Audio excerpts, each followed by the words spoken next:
Diver panics when seal won't let go, then looks up and sees why.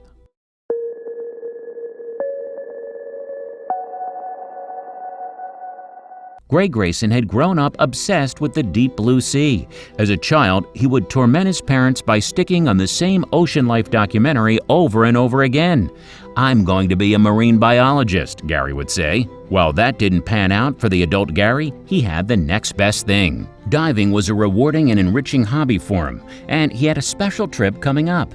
As a 40th birthday surprise present, Gary's friends booked a scuba vacation in the Isles of Scilly. Gary had no shortage of diving experience. He had dived around the world, from Mexico to Cuba, encountering giant manta rays and other creatures along the way. But there was a special reason he wanted to visit these waters off the coast of Cornwall. Gary was a treasure hunter of sorts. He believed that there were unclaimed goods at the bottom of the ocean begging to be discovered. The Isles of Scilly were said to have shipwrecked jewels hidden on the seabed, but they were also believed to have things that you would not want to discover.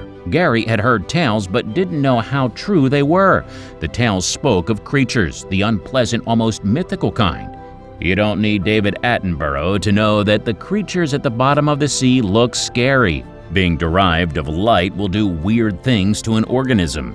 Tales of a giant squid with arms so long that it bordered on the ridiculous were common around the Isle of Scilly. But these were tall tales. What Gary feared was meeting a creature that could be found in the clear water.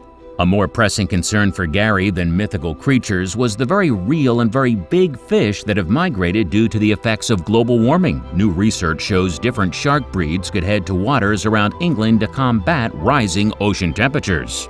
Gary knew of one animal that had been legitimately spotted in these waters, one with lots of teeth: thresher sharks. Different sharks have been spotted in the waters off the Isles of Scilly. Porbeagle and thresher sharks were among them. While these rarely pose threats to humans, there was an account of a fisherman being decapitated by a tail swipe. This worried Gary, and he knew he would need to be careful. He didn't want to end up on the list of people who have gone missing in those waters. He had to make sure to pack one thing. After making sure he had fins and ticking every other required item from his checklist, Gary joined his pals for a scuba session. The waters were clear and they allowed them to see the contents of the sea. They saw reefs and colorful coral. They saw wrecks and ruins from a bygone era. The experience was a fun and illuminating one. That was until visitors showed up. Then it became something different. Gary saw the shadow before he saw what cast it. The sheer size of it frightened him, so he tried to spin around as fast as he could in the water. He could hardly believe his eyes. It was a seal, and it wasn't alone. There was a brigade of them, and they were coming fast.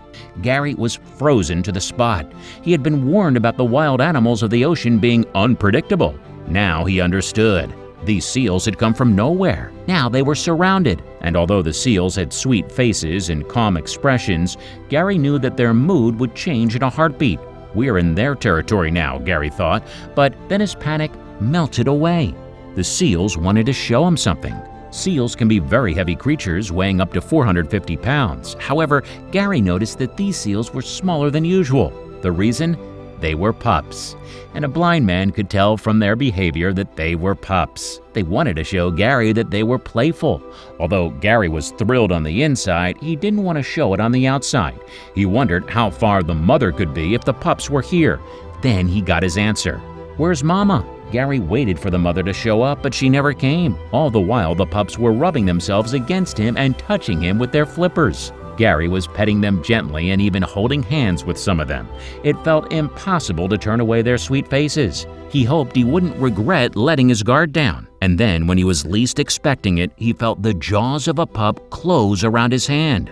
Gary thought he was in trouble when he felt the seal's jaws close on his hand. He was already thinking of where he could get prosthetic replacements, but the crunch of a bite never came. Instead, it was a gentle gnawing. These pups knew their own strength, and they wanted to show him they meant no harm. In a moment of what Gary would call later cartoonish overkill, the same seal appeared to be smiling proudly at him. Then, its expression changed. The seal pulled away from Gary. The smile dropped. It was as though the seal had been sent for a greater mission and was now remembering it. He took Gary by the hand and appeared to motion for him to follow. Gary wanted to know what it was that the seal wanted to show him. The seal let go of Gary's hand and lay on its back.